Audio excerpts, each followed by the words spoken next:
Hello friends, welcome to astro classes Silvassa. मित्रों, बालाजी वेद वास्तु एवं ज्योतिष विद्यालय सिलवासा में आप सभी का हार्दिक स्वागत है। मित्रों, आज हम बात करेंगे यूपी का चुनावी दंगल, उत्तर प्रदेश के राजनीति के माहिर खिलाड़ी मुलायम सिंह यादव जी की कुंडली एवं क्या होगा यूपी चुनाव का परिणाम, इस विषय पर आज बात करेंगे। आपने कुछ दिन पहले देखा था, हमने अखिलेश यादव जी की कुंडली के ऊपर विचार किया था। लोगों का ज़्यादातर पॉजिटिव रिजल्ट आया और काफ़ी लोगों ने उसको देखा, सराहा। ठीक है, आगे आने वाले टाइम में हम मोदी जी की भी कुंडली एक दो दिन के अंदर ही आप लोगों को प्रेजेंट करेंगे। यूपी चुनाव के ऊपर प्रेडिक्शन मोदी जी की कुंडली के अनुसार। मायावती जी के ऊपर भी मैंने एक वीडियो बनाया हुआ है जो अभी चल रहा है। ठीक है, तो आज हम बात करेंगे मुलायम सिंह यादव जी की कुंडली के विषय में।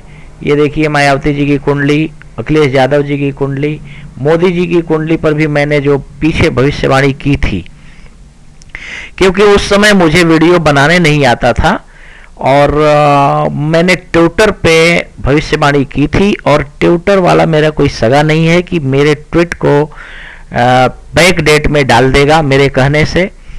तो इसलिए जो लोग निगेटिव कमेंट्स करते हैं उनको इन सब बातों पे विचार कर लेना चाहिए, सोच लेना चाहिए, उसके बाद में बोलना चाहिए, है ना।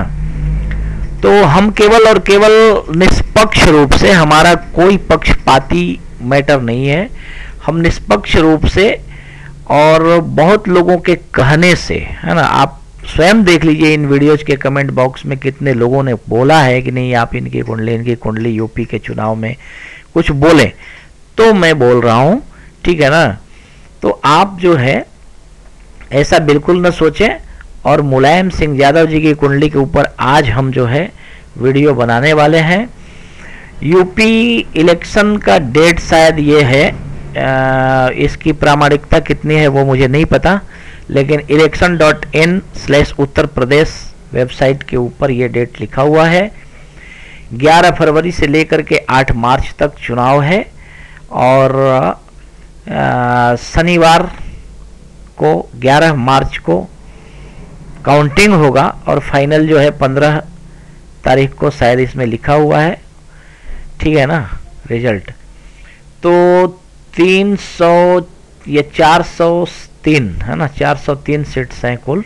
इसके अनुसार कितना है वो मुझे नहीं पता, मुझे राजनीति में बहुत ज़्यादा इंटरेस्ट नहीं है। मैं जो कुछ भी ये बोल रहा हूँ वो थोड़ा बहुत इधर उधर और अपने ज्योतिषीय ज्ञान के बल पे मैंने ये वीडियो बनाने का प्रयत्न किया है या और लोगों की कुंडली मैंने बनाई है, ठीक है ना। तो ये देखिए मुलायम सिंह यादव जी की कुंडली है और 10th होम का ये दुष्चक्र, और 10th होम जो है 8 और 7 होम का मालिक शनि 10th होम में बैठा है और 10th होम का मालिक शनि के घर में अष्टम भाव में बैठा हुआ है।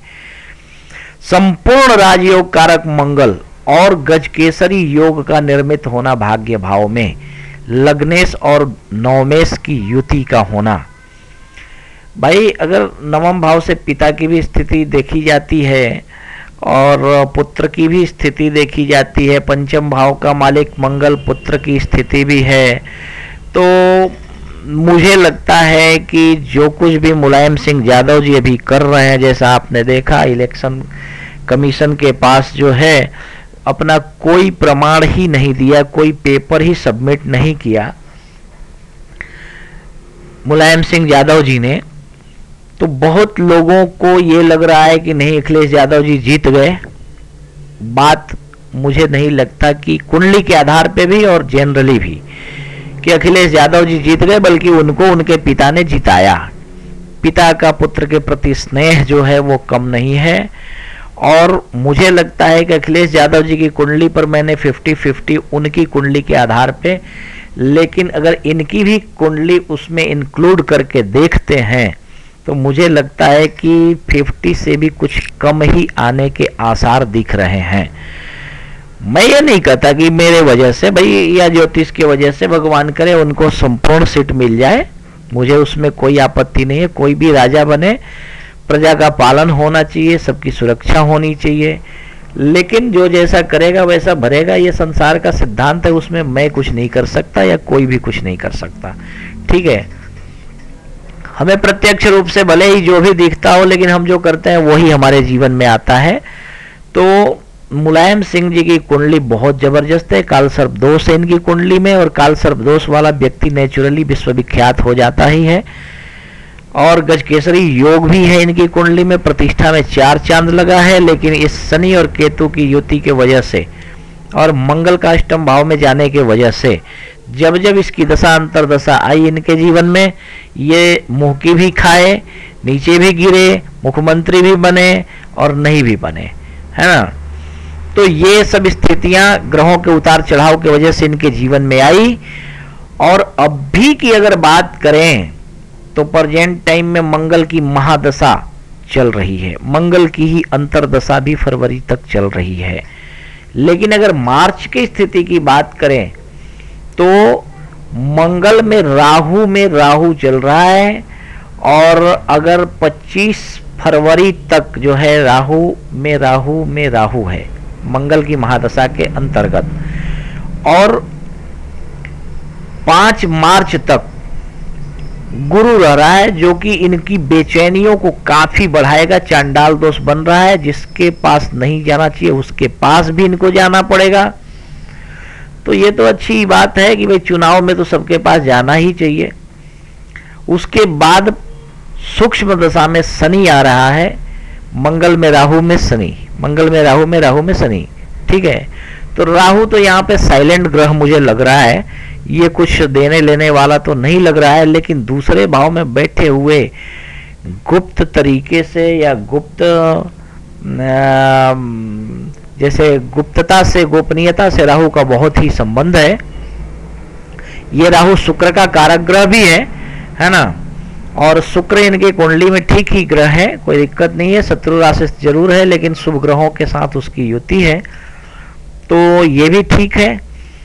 और राहु जो है अब भी मार्च तक उम्मीद है कि ये दूसरे घर में है ना, सिंह राशि पर, तो इसलिए ये राहु तो साइलेंट ही रहेगा, क्योंकि राहु में राहु है तो वैसे भी ये कोई भी शुभ महादशा में अंतरदशा जो है वो बहुत ज़्यादा नहीं करती, अंतरदशा और महादशा के अंतर्गत। ठीक है, तो मुझे लगता है कि ये जो दोष वाले कोई भी ग्रह की दशा अंतरदशा नहीं है, और शुभ ग्रह अपनी ही महादशा के अंतरदशा में या अंतरदशा के प्रत्यंतर दशा में शुभ फल नहीं देते, और ठीक वैसे ही अशुभ ग्रह भी अशुभ फल नहीं देते। तो राहु तो यहाँ पे मुझे लगता है कि साइलेंट है। और प्रत्यंतर दशा की बात करें, सूक्ष्म प्रत्यंतर दशा की अगर बात करें तो 14 तारीख तक शनि है। वो शनि जो है इनके लिए तो नुकसानदायक ही है, काफ़ी निराशाजनक स्थिति बनाने वाला है, लेकिन 15 तारीख को अगर 14 से पहले रिजल्ट आता है तो काफ़ी निराशाजनक होने की संभावना है।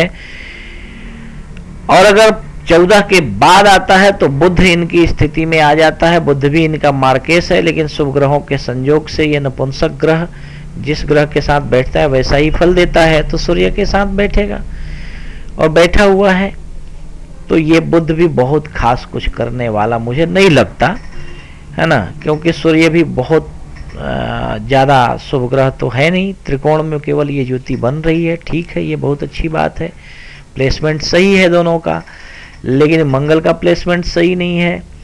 तो ऐसी स्थिति में मुझे नहीं लगता कि इनकी चालाकियां भी, इनकी गोपनीयता जो जैसे इन्होंने गुपचुप तरीके से ये कार्य किया, अखिलेश यादव जी को साइकिल चिन्ह दिलवाया, वो उनके लिए जरूर सफल हो गया, लेकिन बहुत ज़्यादा सफलता तक वो भी नहीं जा पाएगा, और उससे बहुत ज़्यादा लाभ, देखो बहुत ज़्यादा का मतलब बहुत ज़्यादा, यानी संपूर्ण रूप से सत्ता में आना, लेकिन ये आधे से कुछ कम जरूर रहेंगे। और सारे गठजोड़ कर लें, जोड़ ले, जुड़ा ले, फिर भी मुझे लगता है कि आधे के आसपास, नीचे ही, ऊपर जाने की संभावना तो नहीं है। अगर जाए तो बहुत अच्छी बात है, मुझे कोई आपत्ति नहीं है, मेरे लिए सब एक है, ना काहू से दोस्ती ना काहू से बैर, तो ऐसी कोई बात नहीं है।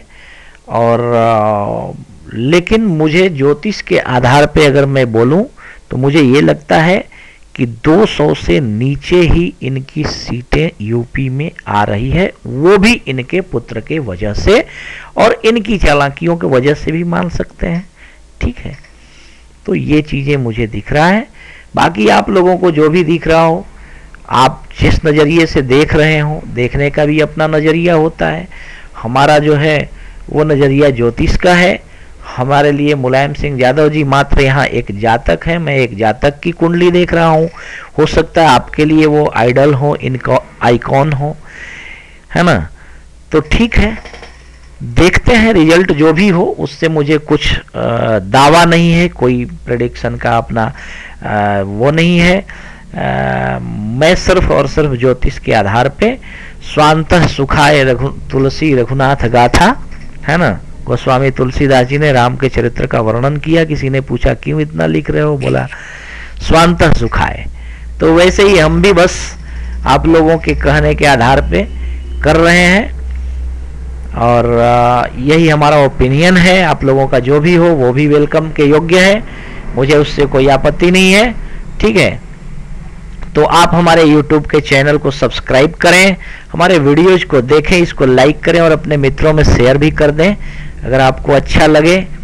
ठीक है, आप अपनी कुंडली पे सलाह लेना चाहते हैं तो हमारे YouTube के चैनल के कमेंट बॉक्स में, किसी भी वीडियो के कमेंट बॉक्स में, और ज़्यादा बेहतर रहेगा कि हमारे लेटेस्ट वीडियो के कमेंट बॉक्स में लिखें। और जिनकी पीछे के वीडियो के ऊपर जिन्होंने कमेंट किया है, अगर उनका जवाब नहीं मिल पाया है तो उसके लिए हम उनको इतना कहेंगे कि आप हमारे नए वीडियो के ऊपर अपना कमेंट पुनः डालें, हम उस पर आपको जवाब दे देंगे। ठीक है, क्योंकि पीछे वाली बहुत नीचे चला जाता है, मेल बहुत आता है बहुत लोगों का और एक में एक लोग कमेंट कर देते हैं। तो निवेदन है कि एकदम बिल्कुल स्पष्ट रूप से अलग अलग अपना स्वतंत्र जो है वो कमेंट करें, किसी के कमेंट के ऊपर कमेंट ना करें। ठीक है, तो thanks for watching, bye and take care, thanks.